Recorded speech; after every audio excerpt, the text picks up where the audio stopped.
Dua Direktorat Jenderal di lingkungan Kementerian Kehutanan, Kemenhut, disinggung oleh Bupati Tapanuli Selatan, Gus Irawan perkara imbas banjir bandang yang menimpa daerah tersebut pada 25 November 2025. Bukan cerita singkat, Gus Irawan menyatakan, bencana yang terjadi disebabkan karena serangkaian penebangan pohon yang bahkan sudah disetop namun dibuka kembali. Dua Dijen itu dipimpin oleh dua pejabat Eselon 1 Kemenhut, yakni dua orang Direktur Jenderal, Dirjen, membawahi direktorat masing-masing. Awalnya, Gus Irawan mengungkap, Juli 2025 Direktorat Pengelolaan Hutan Lestari, PHL, Kemenhut mengirim surat penghentian sementara pengelolaan hak atas tanah, PAT, kerjasama korporasi dengan masyarakat setempat untuk mengambil kayu. Namun pada Oktober, ia mengaku terkejut karena izin pengelolaan dibuka kembali. Gus Irawan pun sempat melayangkan surat keberatan pada 14 November 2025 kepada Ditjen yang disebut untuk menghentikan aktivitas penebangan hutan. Awal November kerja sama koperasi dengan masyarakat kembali beroperasi. 25 November banjir bandang tak terelakkan terjadi di Batang Toru. Direktorat Jenderal Konservasi Sumber Daya Alam dan Ekosistem, SDAE, yang bertujuan menjaga hutan dan Direktorat PHL Kemenhut. Kedua direktorat ini menurutnya punya tupoksi saling tarik-menarik. Tolong dicek dulu. Jangan-jangan memang indikatornya adalah PNBP, penerimaan negara bukan pajak. Kalau itu indikator utamanya, dia akan terdorong memberi izin bagi perusahaan menebangi hutan. Ada kayu keluar, dia dapat PNBP. Tapi setiap kayu yang keluar berpotensi merusak ekosistem, katanya, diberitakan tribunmedan.com. Adapun dua direktorat yang dimaksud memiliki para pimpinannya masing-masing yakni adalah Dirjen PHL, Laksmi Wijayanti dan Dirjen KSDAE, Satyawan Pudiatmoko.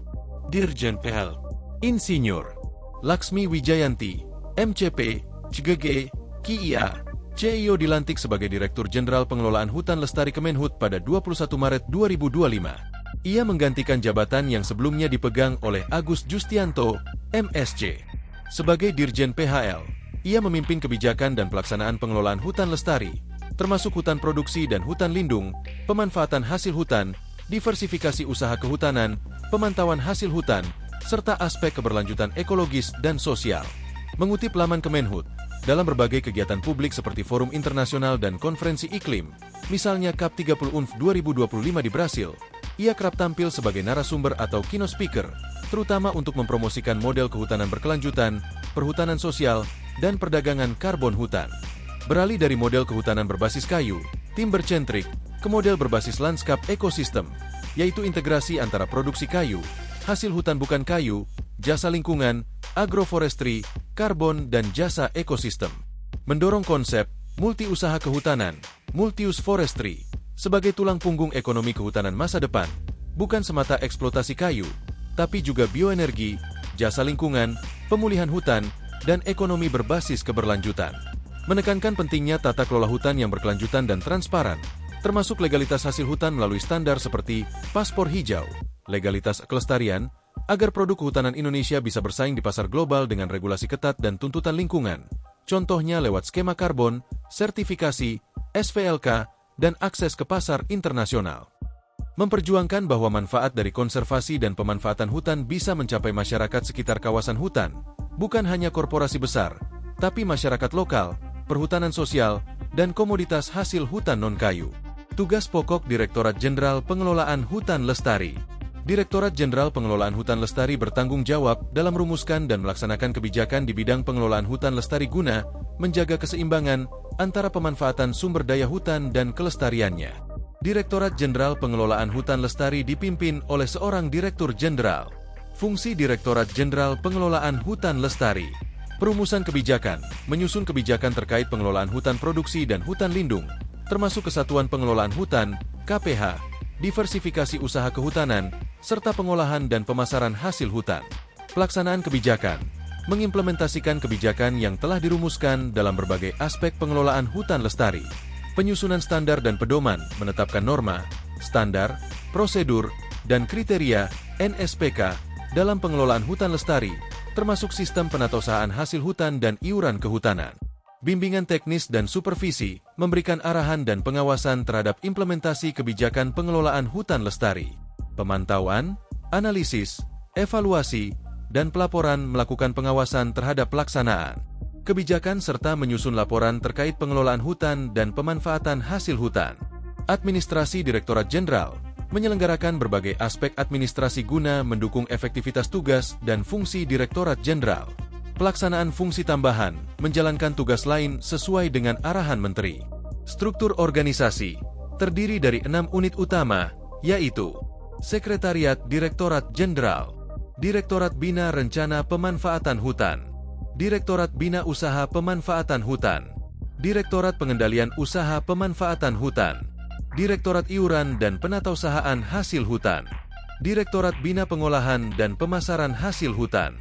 Direktorat Jenderal ini berperan penting dalam menjaga kelestarian hutan melalui kebijakan yang mengatur pemanfaatan sumber daya hutan secara berkelanjutan, pengelolaan usaha kehutanan, serta pengawasan terhadap hasil hutan dan kontribusinya terhadap perekonomian. Dirjen KSDAE, Profesor Dr. Satyawan Pudiatmoko, S.Hud, M.Ager SC, merupakan seorang akademisi dan pakar konservasi yang kini menjabat sebagai Direktur Jenderal Konservasi Sumber Daya Alam dan Ekosistem, KSDAE.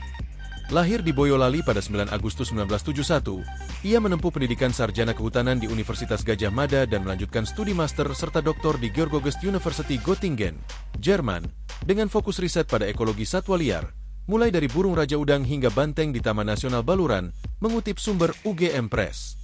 Latar keilmuannya yang kuat membuatnya lama berkarya di Fakultas Kehutanan UGM, memegang posisi strategis seperti Kepala Laboratorium Satwa Liar, Ketua Jurusan Konservasi, Wakil Dekan, hingga menjadi Dekan Fakultas Kehutanan UGM pada 2012-2016. Karir Satyawan berlanjut di dunia riset dan kebijakan. Ia pernah memimpin Research Center for Agroecology and Land Resources dan terlibat dalam berbagai publikasi ilmiah bertaraf internasional, terutama mengenai konservasi satwa liar dan pengelolaan habitat berkelanjutan. Rekam jejak ini menjadi modal penting ketika pada Mei 2023, ia dilantik oleh Menteri Lingkungan Hidup dan Kehutanan sebagai Dirjen KSDAE.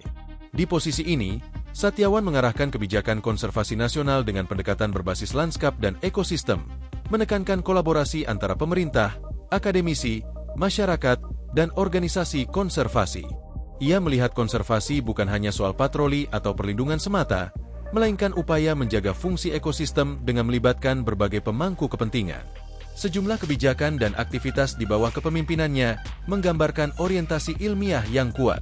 Ia mendorong eksplorasi biodiversitas, penemuan spesies baru, serta transformasi tata kelola kawasan konservasi agar berbasis data dan riset.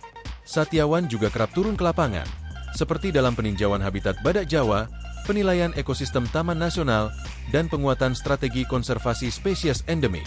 Di bawah kepemimpinannya pula, KSDAE meluncurkan penghargaan Satya Wanaraksa sebagai bentuk apresiasi bagi para penjaga hutan dan petugas konservasi di seluruh Indonesia. Sebagai sosok, Satyawan dikenal sebagai ilmuwan yang masuk ke dunia birokrasi tanpa meninggalkan prinsip akademisnya. Pendekatannya holistik, menggabungkan ilmu ekologi, manajemen kawasan, dan perspektif sosial masyarakat sekitar hutan.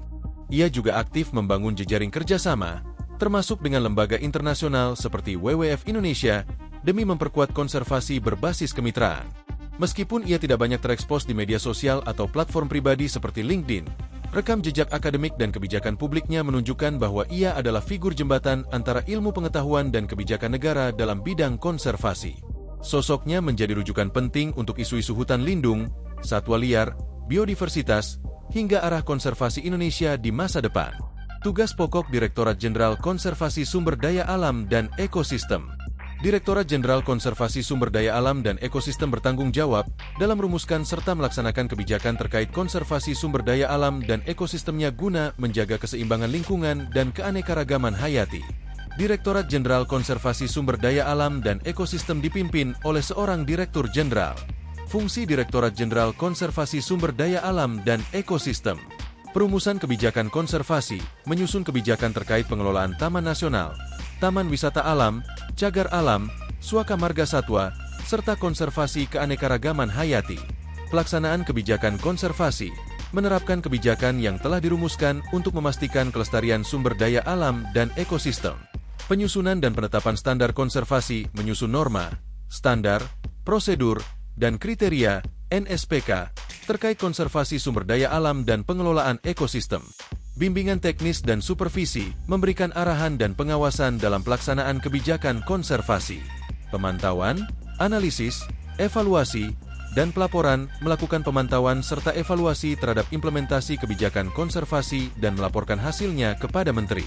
Pelaksanaan administrasi, mengelola aspek administrasi untuk mendukung tugas dan fungsi Direktorat Jenderal. Pelaksanaan fungsi tambahan, menjalankan tugas lain sesuai dengan arahan Menteri. Struktur organisasi Direktorat Jenderal ini terdiri dari 6 unit utama, yaitu Sekretariat Direktorat Jenderal, Direktorat Perencanaan Konservasi, Direktorat Konservasi Kawasan, Direktorat Konservasi Spesies dan Genetik, Direktorat Pemanfaatan Jasa Lingkungan, Direktorat Pemulihan Ekosistem dan Bina Areal Preservasi. Direktorat Jenderal ini memiliki peran penting dalam menjaga kelestarian sumber daya alam dan ekosistem, termasuk perlindungan keanekaragaman hayati, pengelolaan kawasan konservasi, serta pemanfaatan jasa lingkungan secara berkelanjutan. Banjir bandang di Batang Toru, Tapanuli Selatan, Selasa, 25 November 2025. Ada 3 desa diterjang banjir bandang di lokasi Huta Godang, Garoga, dan Aek Ngado. Jumlah korban meninggal, total 303 orang tewas akibat banjir dan longsor. Rincian per provinsi. Sumatera Utara, 166 orang meninggal, 143 hilang. Aceh, 47 orang meninggal, 51 hilang. Sumatera Barat, 90 orang meninggal. Pengungsi, hampir 49.000 kepala keluarga harus mengungsi ke lokasi aman. Kerusakan, puluhan rumah hancur, akses jalan terputus, dan beberapa daerah terisolasi. Penyebab utama, intensitas hujan sangat tinggi di daerah perbukitan memicu banjir bandang dan longsor. Tribunnews.com, Bupati Aceh Timur, Iskandar Usman Al-Farlaki, mengatakan sudah ada 3 Bupati Aceh yang menyeratangani bencana banjir dan longsor yang terjadi di Provinsi Aceh.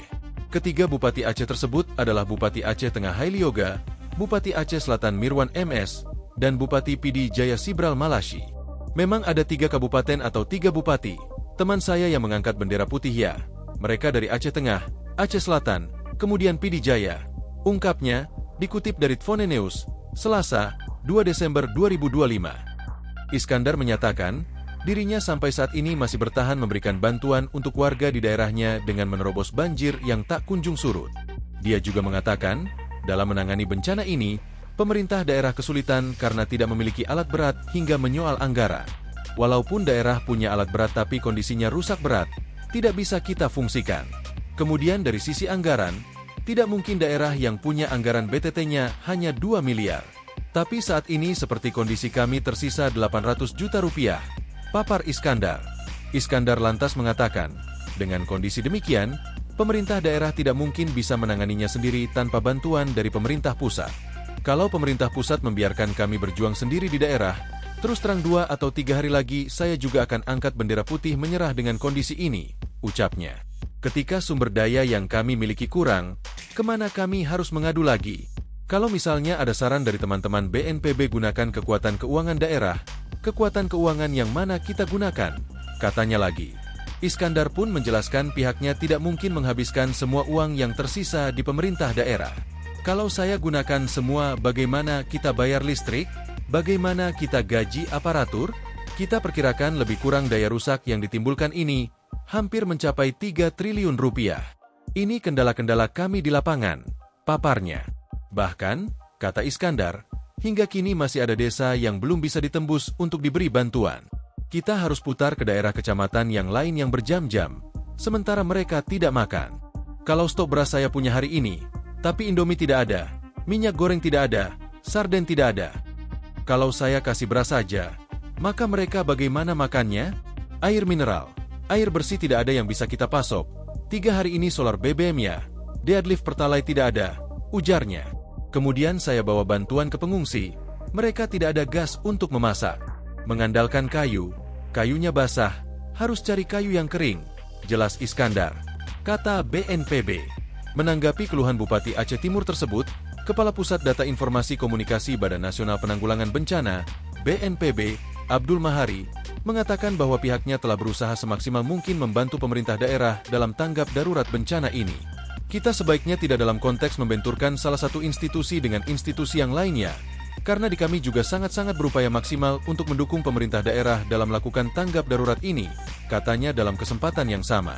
Abdul juga mengatakan bahwa pemerintah turut hadir langsung untuk membantu penanggulangan bencana ini. Buktinya Presiden Prabowo Subianto terjun langsung ke lokasi untuk melihat sendiri kondisi bencana di Aceh pada Senin lalu. Bapak Presiden mengunjungi Aceh untuk menunjukkan bahwa pemerintah pusat juga tidak setengah-setengah dalam membantu pemerintah daerah upaya tanggap darurat ini. Semua sumber daya juga Bapak Presiden sendiri menyampaikan secara maksimal akan diserahkan, ujar Abdul. Saat kunjungan langsung itu, Prabowo mengatakan bahwa pemerintah pusat bakal menghemat anggaran untuk memberikan bantuan kepada warga desa dan kecamatan yang terdampak bencana. Alhamdulillah kita punya anggarannya. Kita lakukan penghematan banyak di pusat supaya sebanyak mungkin bantuan. Sebanyak mungkin kita bisa membantu kepentingan rakyat di paling bawah, desa, kecamatan. Itu sasaran kita, ucapnya, dikutip dari YouTube Sekretariat Presiden. Selain itu, kata Prabowo, pemerintah juga akan mengalokasikan anggaran untuk memperbaiki jalur yang putus hingga jembatan-jembatan yang rusak.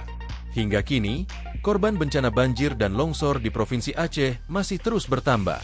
Berdasarkan data sementara terakhir, korban meninggal dunia 156 orang dan terluka mencapai 1.838 jiwa. Bencana ini melanda 18 kabupaten kota di Aceh beberapa waktu lalu dan menyebabkan 955.322 jiwa atau 214.940 kepala keluarga, KK, terdampak. Dari data sementara, korban luka ringan berjumlah 1.435 orang, luka berat 403 orang, meninggal dunia 156 orang, dan 181 orang masih dinyatakan hilang, kata Jubir Posko Komando Kantor Gubernur Aceh, Murtalamuddin, Senin, dilansir Diskominfo Aceh Prof Go ID. Sementara berdasarkan data di Posko Tanggap Darurat Bencana Aceh, jumlah pengungsi hingga Senin mencapai 478.847 jiwa yang tersebar di 828 titik pengungsian di seluruh wilayah terdampak. Selain korban jiwa, musibah itu juga menyebabkan kerusakan fasilitas umum, yakni 138 unit perkantoran, 50 unit tempat ibadah, 161 unit sekolah, 4 unit pondok pesantren. Kemudian untuk kerusakan infrastruktur antara lain ada 295 titik jalan dan 146 unit jembatan. Sedangkan kerugian harta benda masyarakat ada 71.385 unit rumah, 182 ekor ternak, hingga lahan pertanian seperti 139.444 hektar sawah dan 12.012 hektar kebun. Sebagai informasi, data per kabupaten kota tersebut dapat diakses melalui portal 1 Data Aceh serta tautan laporan yang dibagikan Posko. Pembaruan data dilakukan secara berkala di ruang Podda 1 lantai 3 kantor Gubernur Aceh, Pusat Operasional Posko Penanggulangan Bencana. Data ini bersifat sementara dan akan terus diperbarui sesuai perkembangan di lapangan, ujar Murtalamuddin. Download Tribun X sekarang, menghadirkan lokal menjadi Indonesia.